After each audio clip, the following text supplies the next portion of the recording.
2 बरस कब्ल होने वाली नोटबंदी ने जहां दीगर शोबों को मुतासिर किया, वहीं उसने पावरलूम सनत को बिखेर कर रख दिया है। आज हाल यह है कि मजदूर से लेकर कारखानेदार तक अपने मुस्तकबिल और रोजी रोटी को लेकर फिक्रमंद हैं। रियासत महाराष्ट्र के सबसे बड़े पावरलूम सेक्टर नोटबंदी के बाद से ही माशी बहरान की जद में है।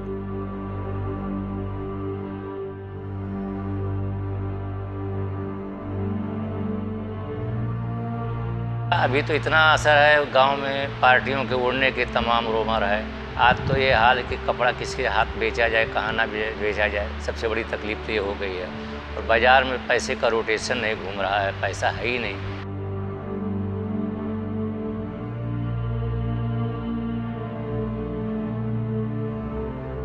एक सर्वे रिपोर्ट के मुताबिक 60% पावरलूम कारखानों पर ताले लग चुके हैं। पावरलूम बुनकर संगठन के सदर फैजान अहमद आजमी के मुताबिक इस कारोबार की हालत काफी बदतर है और शहर के 65% कारखाने बंद हो चुके हैं और 30% पावरलूम कबाड़ में फरोख्त हो चुके हैं।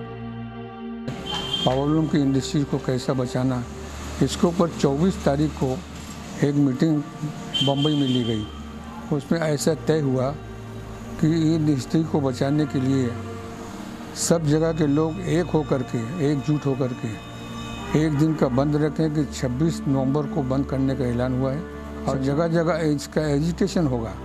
ईटीवी भारत के लिए मुंबई से दानिश आजमी की रिपोर्ट।